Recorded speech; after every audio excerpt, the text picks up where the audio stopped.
আসসালামু আলাইকুম। আমি এখন বানাবো খুব সহজে দারুণ মজার ছিট রুটি। ঈদের দিন সকালে মাংস নিয়ে আমাদের অনেক ঝামেলা থাকে। এত ঝামেলার মধ্যে রুটি টুটি পরোটা বানাইতে আমাদের আরও বেশি ঝামেলা হয়। আপনারা খুব সহজেই এটা বানিয়ে নিতে পারেন। খাইতে যেমন অসাধারণ, তৈরি করা খুবই সহজ। গরম গরম মাংস ভুনার সাথে তামা তামা করে খেয়ে ফেলাইতে পারবেন। বাচ্চা বড় সবাই খুব পছন্দ করবে। তো আসেন দেখি শুরু করা যাক। আমি এখানে 1.5 কাপ চালের গুঁড়া নিছি, শুকনা চালের গুঁড়া, দোকান থেকে কেনা আতপ চালের গুঁড়া আর কি। এর সাথে আধা কাপ ময়দা দিব, মোট 2 কাপ হইল। স্বাদ মতো লবণ। এখন পানি দিয়ে আমি একটা পাতলা ব্যাটার তৈরি করে নিব। অল্প অল্প করে পানি দিয়ে মিশাবো যাতে দলা না হয়ে যায়।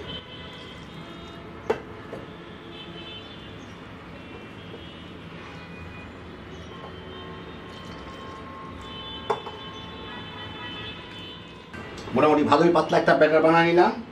একটু লবণটা খেয়ে দেখি। হ্যাঁ, ঠিক আছে। এইটাকে 15-20 মিনিট আমি রেখে দেবো এইভাবেই, চালের গুঁড়া যাতে একটু ফুলতে পারে। 15-20 মিনিট পরে দেখি কি অবস্থা। চালের গুঁড়া যথেষ্ট ফুলছে, কিন্তু ব্যাটারটা কিন্তু এখন অনেক ঘন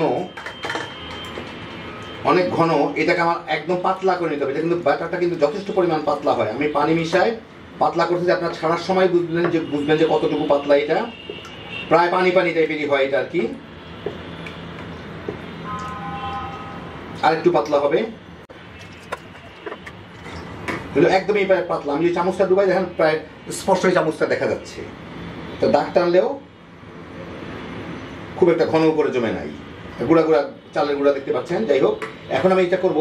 আমি একটা বোতল নিয়ে তার মুখটাকে একদম 6টা ছিদ্র করে দিয়েছি, একদম শুয়ের মাথা দিয়ে চিকন চিকন ছিদ্র করে দিয়েছি। একদম চিকন ছিদ্র করতে হবে। এখন আমি বোতলটার মধ্যে এই ব্যাটারগুলোকে একটু ভরে নেব একটা ফানেল দিয়ে।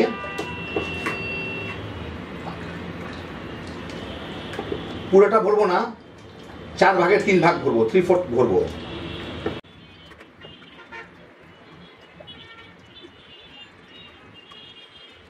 হ্যাঁ, ভরে নিলাম।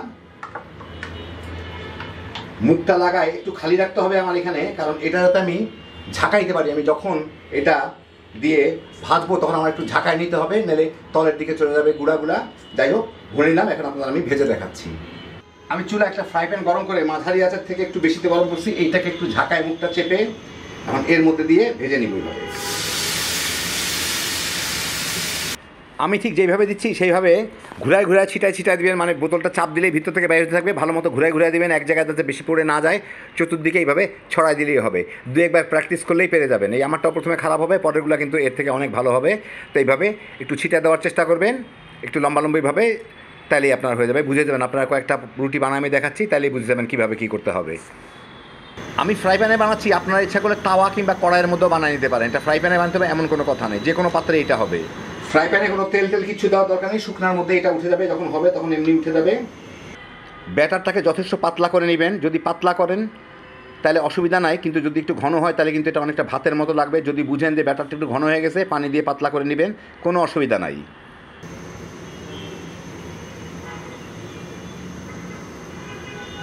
এমনি দেখা যাবে। এখান থেকে যখন হালকা হালকা বাদামি বাদামি দেখা যাবে, তখন আমি এটাকে ঘষে যে অতিরিক্ত যেটা আছে সেটা উপরে দিয়ে দিব, পুড়ে না যায়।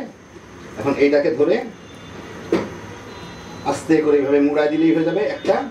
তারপর এখান থেকে ধরে এইভাবে মুড়াই দিব।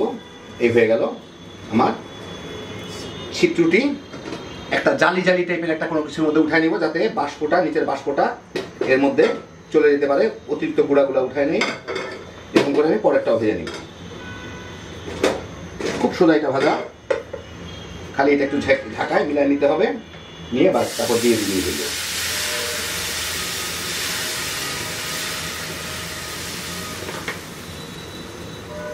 1 মিনিটেরও কম সময় লাগে ভাজতে।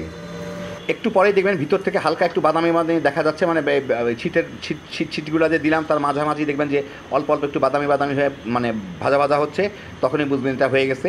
সাইড থেকেও দেখবেন প্রায় উঠে আসতেছে, নাহলে একটু খোঁচা দিয়ে উঠে আসবে, তখনই উঠায় নেবেন। বেশি বাদামি করে ভাজার দরকার নাই, মোটামুটি বাদামি হলেই হয়ে যায়। চাইলে বেশি বাদামি করে ভাজতে পারেন, অসুবিধা নাই। চালের গুঁড়ার সাথে ময়দাটা দেওয়ার জন্য এটা কিন্তু সারাদিন নরম থাকবে। চালের গুঁড়া রুটির মতো শক্ত হয়ে যাবে না।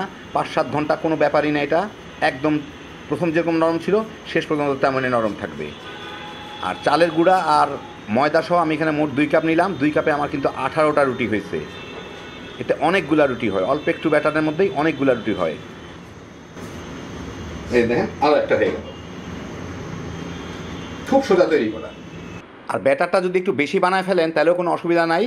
ফ্রিজের মধ্যে একটা কন্টেনারে ভরে রেখে দিবেন, যখন খুশি তখন বের করবেন, একটু মিলায় বোতলের মধ্যে ভরে ভেজে ফেলবেন। ফ্রিজের মধ্যে এটা এমনি 2-3 দিন থাকবে। তো এই দেখেন হয়ে গেল আমার দারুর মজার ছিট্টুটি। ঈদের দিন মাংস নিয়ে যার দুনিয়ার ভেজাল করতে হয় তার মাঝখানে রুটি বেলার ঝামেলা টামেলা থেকে বাদ দিয়ে এইভাবে বানায় ফেলান, বাচ্চা বড় সবাই মিলে তামা করে খেয়ে ফেলাইতে পারবেন। যেমন সহজ তেমন খাইতে মজা, হ্যাপি জোশের একটা আইটেম। আল্লাহ আপনাদের সবাইকে ভালো রাখুন, সুস্থ রাখুন, নিরাপদে রাখুন। ইনশাল্লাহ বেঁচে থাকলে আবার দেখা হবে। ঈদ মোবারক, ফি আমানিল্লাহ।